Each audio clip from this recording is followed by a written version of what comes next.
Yo, what is up you guys? It's K8 here, and today we're going to work with Spire once again. So in the last Spire video we were making bass lines out of our steppers and all that, so we're going to kind of do something similar again. We're going to make loops this time, very similar process. So I'll just play you this patch real quick so you can get an idea of what we're going to do. So something like this.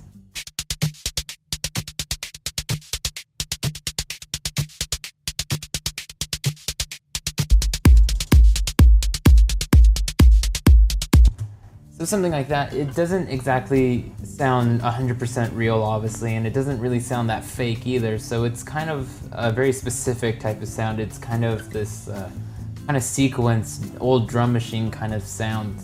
So I kind of like that. It's a very specific kind of old school or more old school vibe. So I think some of you guys might like this anyways, just to know how to do it. So it's a pretty simple patch. I'll go through each oscillator because each oscillator to me represents like a different layer. Like there's like a snare one, there's a few hat ones, there's like a FM kind of little, not a pluck, but sort of a little percussive sort of thing. So each oscillator to me is like what would be a different layer of a sample, you know? So that's kind of the way to think about this. And like in the last one when we were making bass lines, we're going to want to keep all of our oscillator amps in the yellow, so that way we can kind of play around with modulating and affecting their volume with the steppers, which is pretty much what all of this is. So if it was in the red like that or just blacked out, that would mean it's completely down and turned off, and even if we have some modulations on it, it would not do anything. So we have to put it in the yellow, so it's kind of like a neutral area for that kind of stuff. So let's just kind of start off anyways by what I do first. So if you want to go ahead and copy this exactly, you can go ahead and initialize now. But what I always do first is I go to the matrix and I put my stepper 1, 2, and the ARP step all in their own slots.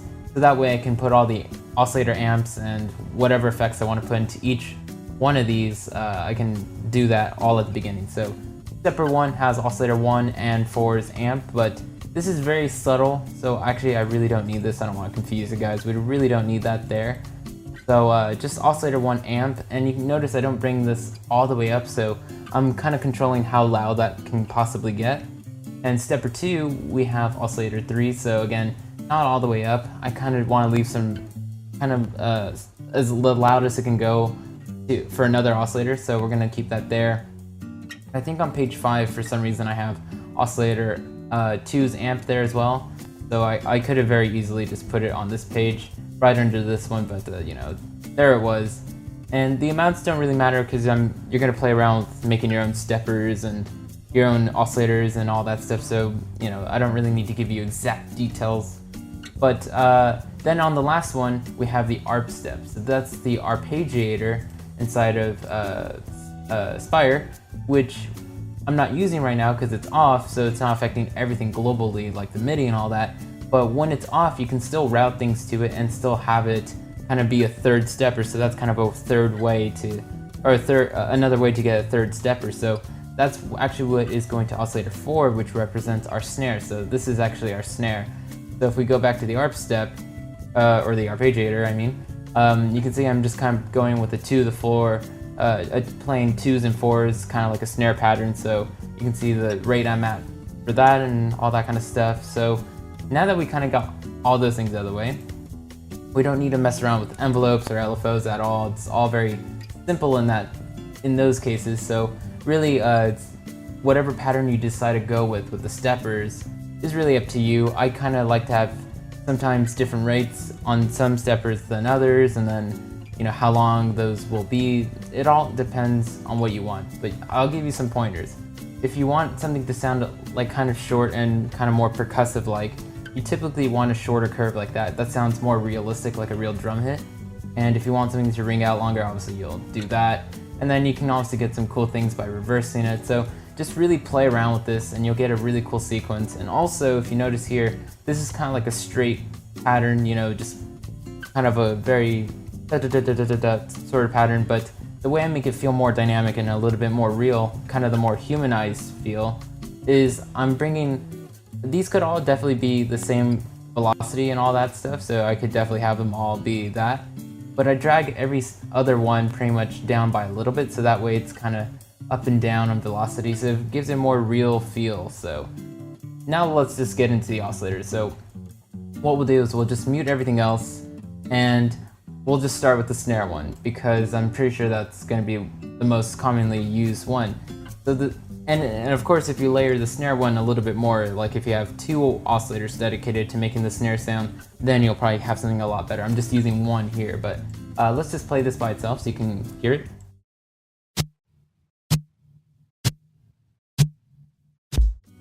So Oscillator 4, what it really all is just a noise oscillator. So we're going to bring this down an octave. We're going to set the control A to anywhere above 500 pretty much, because it doesn't really matter where it is. We just want it to look like this instead of like that. So it's just pretty much the 1 or 2 choices you have when playing around with the noise oscillator. It could be like this or like that.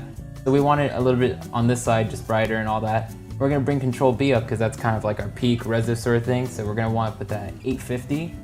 And that's pretty much all we need to do. So just bring this down an octave, key track this if you want, bring up some width if you want, but we really don't need to do anything else. We can ignore unison and all that. So that alone is not going to get you the snare sound. That's just kind of the start of it. So what I do in addition to that is I'll go to the EQ down here, and I'll kind of add like a lower mid kind of peak somewhere to kind of give it this, to kind of EQ a snare thump out. So it's kind of like a dubstep snare kind of trick where you just EQ a peak, a really high peak somewhere on the lower frequencies of the snare, and that'll pop it out some more. So I think this one I have around 290 hertz. The Q is pretty much up all the way, and the level is around 825. So that's kind of what I'm going with here, and also I'm just boosting the highs a little bit to make the other cymbal things a little bit crispier. So I do have warm and soft on, and a little bit of multiband compression. I think I have that in 89.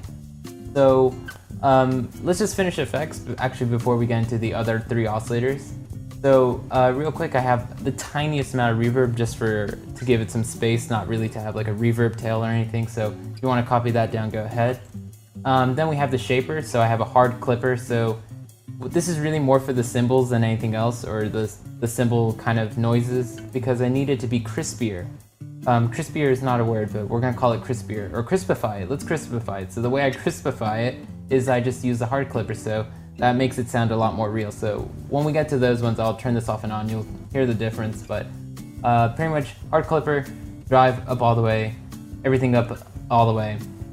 I'm going to set the dry wet to around 745, and we're going to put the high cut around 844 and low cut at 930. So we really don't want this to affect the lower frequencies. We want it in a very specific range. So that's kind of why I set it like that. And that's pretty much it for effects. So everything else is just oscillators now. So let's actually mute oscillator 4, or we'll just leave it there and you can just hear oscillator 3. So oscillator 3 I think is our first kind of hat pattern one, so I'll play that.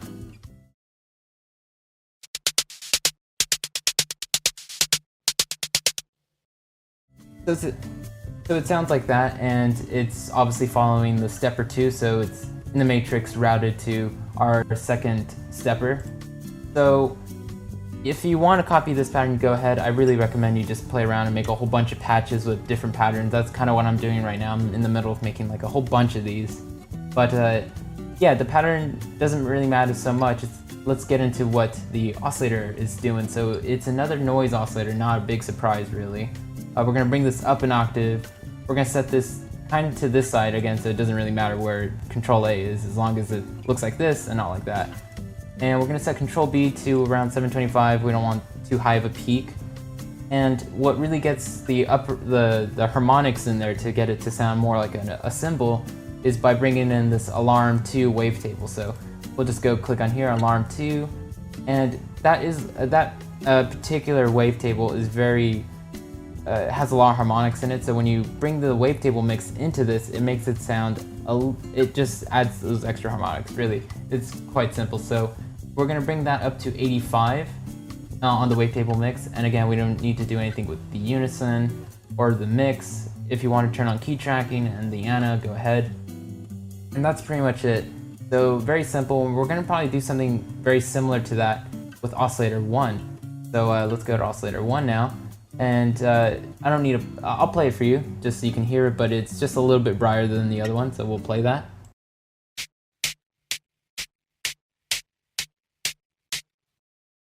So that's obviously on the slower stepper 1 sequence. So this one is just noise, 3 octaves up. You can see where Control A is at, and Control B is around 740. And really it's kind of similar settings, and even more simple than all the other ones, really, because we're not even adding a wavetable mix into this to add more harmonics and whatever. So we just have key tracking, Ana on, width up, and really it's just following a slower pattern. So very, very simple. Now that you can kind of get what I'm doing here, it's all very simple. It's just playing around with noise, getting things in a certain right octave, introducing wavetables to it to get the right harmonics. It's like the most basic sound design ever, but it gives you cool results. So the last one here is kind of a bonus layer. It's not really needed. I could dedicate this to maybe making the snare a little bit stronger if I wanted, but what Oscillator 2 is just like an FM patch, so I'll play this. It kind of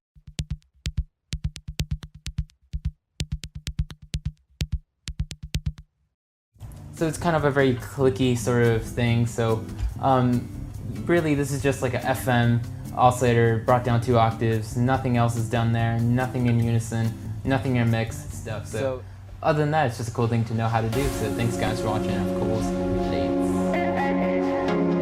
Well, hopefully you guys enjoyed that and liked and subscribed and all that shit. But more importantly, you guys comment down below. Let me know what you guys want to keep seeing next, so that way I keep making the videos you guys want to see instead of me just making whatever I think you guys want to see. So cheers, you guys. Thanks for watching. Of course, late, and have a great day.